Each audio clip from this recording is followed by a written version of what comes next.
Okay, so according to the secretary, the Purok Kalusogan includes the immunization program to search for these kids that have not completed their second and third dose, Mr. President. What about those who are misinformed, Mr. President? May mga ganun pa rin po ba? Do we have a percentage? Kasi you recall, Mr. President, you and I were talking about this distinguished sponsor about the COVID-19 vaccines, and is it still a concern, Mr. President, for other vaccines? For example, yung Dimbaksya, I remember may mga ayaw pong magpabakuna, Mr. President.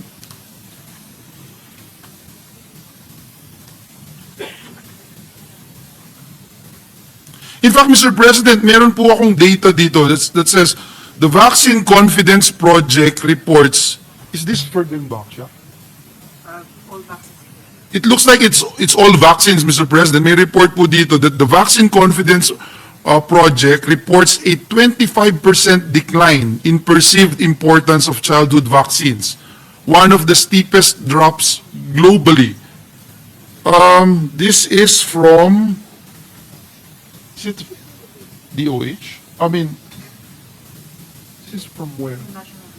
This is an international report, Mr. President, by WHO Disease Outbreak News, Mr. President, published 24 of September 2019. We have an updated one, Mr. President, that shows that vaccine confidence in the Philippines is high. 83% of 83. people feel that vaccines are safe and 87% think they are effective. 71% of those surveyed believe it's important for children to have vaccines.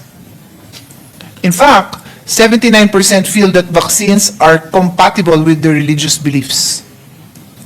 Thank you for that, Mr. President. While I'm looking at the WHO and UNICEF report ranking the Philippines among countries with the highest number of zero-dose children or those who have never received a single vaccine, Mr. President. May we know, Mr. President, if we have a data as to how many zero-dose children exist today and which regions, provinces account for the highest concern? If we have that data only, Mr. President. While I'm waiting for that, I'd just like to add something to the discussion. His Honor is actually correct, even though my report is based on 2022, in saying that there has been a decline in vaccine confidence, because even though those numbers of 83% of people believe vaccines are safe, what I said earlier, but if you compare it to 2015, that was 98% of people felt vaccines were safe, and 98% thought they were effective. So that's 2015. Come 2022, bumaba. Now, this is just my personal feeling, so I am not a doctor, I am not a researcher, but based on reports that I've read worldwide, during COVID, ang daming mga charlatans, ang daming mga, akala mo, mga doktor, ang dami din anti-vaxxers. Yes. So, medyo, I think, naka-effect yan, kasi alam din naman ng Filipinos, we are the top user of online platforms. We are the top user of TikTok and all that. So I wouldn't be surprised, Mr. President, if that 98% rate went down because of the things that people would hear on these platforms, Mr. President, on social media. And now I'll go to your question, Mr. President. The zero dose, Mr. President. Let me add also, Mr. President, that the WHO and UNICEF also reported that the Philippines ranks 4th globally in the number of zero-dose children and those who have not received any vaccination for disease such as measles, rubella, and polio, Mr. President. So I'm concerned if we have the data as to how many zero-dose children exist today in the Philippines.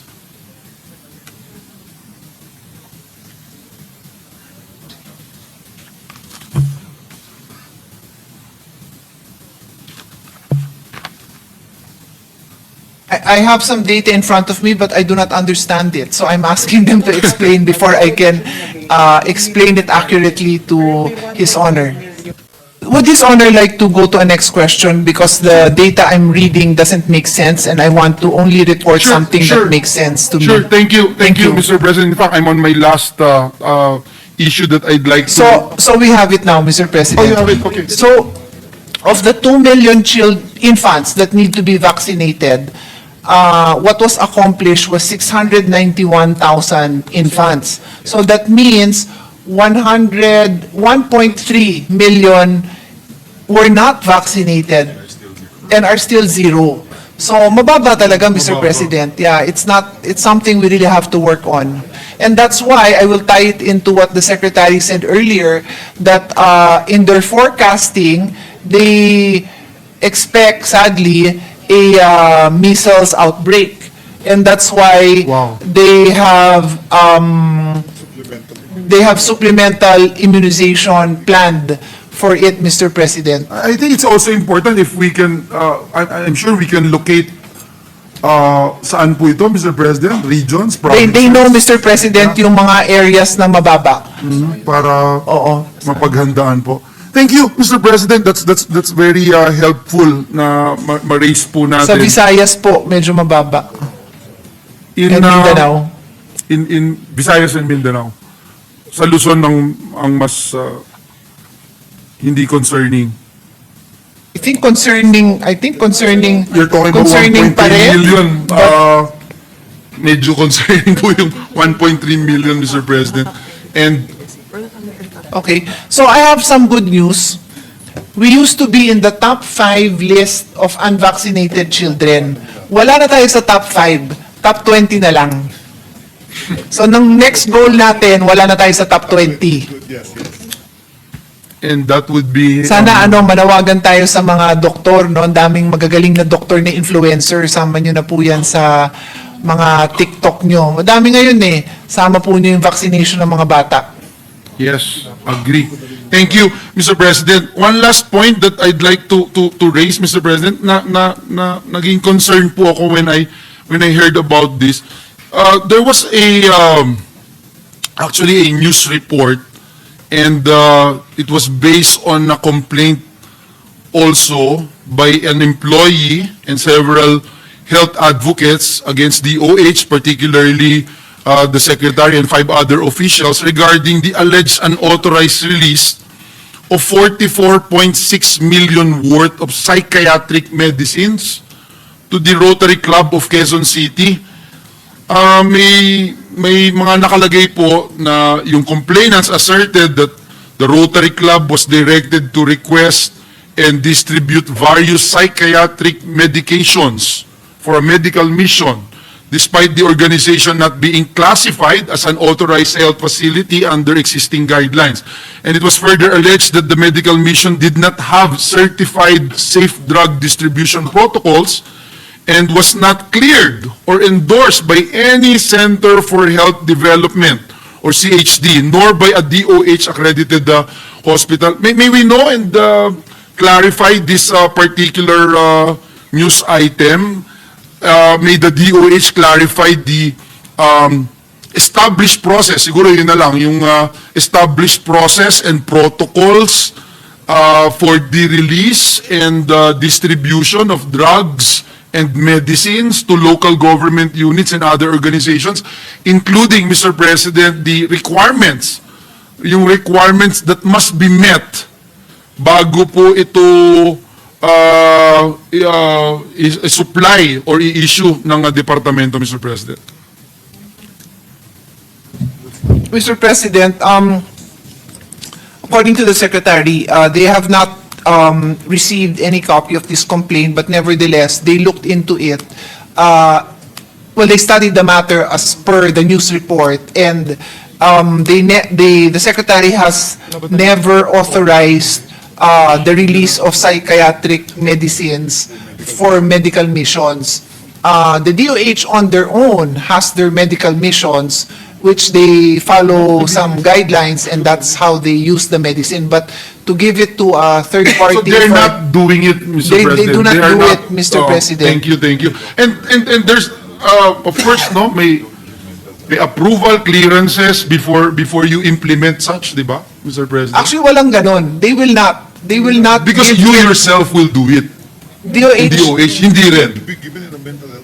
it has to be, it can only be given in a mental health facility with a psychiatric evaluation. So when I said that okay, I get it. they do it themselves, meaning through the through the proper Yes. protocol, and that protocol is with There's no such thing. No project no, program. Mr. President, exists. according to Thank you. DOH. Thank you, because when I saw this, Mr. President, I thought it would be Yes. concerning to Of course. a lot of our people, and that's why Thank this you for bringing it representation raise it. Mr. President, thank you for the answers given to this representation by our distinguished colleague. Maraming salamat sa Last Department of... update, Mr. President, wala na rin pala tayo sa top 20. Wala na sa top 20. But I mean, So please, wag nating targetin yung mawala lang sa top 20. Hindi, Mr. President. talagang hindi nga. Kasi if we look at the numbers, yung 2 million target, 697 lang, 690-something thousand ang na-cover. I think it's very clear, and in my discussions with DOH, they definitely are not happy with those numbers and they want to improve. Yeah. Thank you. Thank you again, Mr. President. Thank you to the Department of Health family. Thank you. Thank you, Senator Joel. Yes, Mr. President, I'm next to the list. May I be recognized? Mr. President, may I request for a short break? Very short. Good evening to the DOH family, of course, to our sponsor. She will be willing to answer some questions. Of course, from our former chairman of the Committee on Health. Anyway, the Universal Healthcare Act was passed in 2019, and most of us here really pushed for this landmark legislation, including the sponsor, Senator Risa, Senate President Soto, our majority leader, and undoubtedly it has experienced birth pains, and halfway of its intended full implementation. Those still struggling, I think we are positive that it will achieve its noble objectives, and we are getting there. No? And I'd like to thank, and this early, Dr. Mercado again, and Secretary Herbosa, that slowly but surely, universal healthcare law is now slowly being felt. Even President Bongbong Marcos in his last SONA highlighted that the zero balance billing policy is in effect. This will definitely contribute to the lower medical out-of-pocket expenses. Such recognition and acknowledgement is a testament that UHC is delivering on its promise. On a personal note, I had a chance the last time I had a conversation with the President in one of the events in Malacanang. He pulled me aside and said, "Oh, yung UHC mo, malapit nang matupad, kaya naman." So he's very confident that it can be done. I just have a few points no, that I would want PhilHealth and the DOH for their commitment for the realization of UHC's implementation. Number one is, of course, the bigger PhilHealth participation. Our people would feel that the UHC law implementation is on the right track if the support value or participation of PhilHealth in hospital bills is significant. In the past, there were many complaints that PhilHealth only covers a meager part of hospital bills. Some experience having almost 1 million hospital bills, and to their dismay, PhilHealth only shouldered about 10,000 to 12,000 pesos. But now, I'm sure that with Dr. Mercado at the helm, that would not happen again. Currently, how many percent is the support value or participation of PhilHealth in hospital bills? How does PhilHealth's participation differ in public versus private hospitals? And what is our target PhilHealth participation in hospital bills on top of our promised zero balance billing in our public hospitals? Mr. President, currently, PhilHealth's share in a hospital's bill,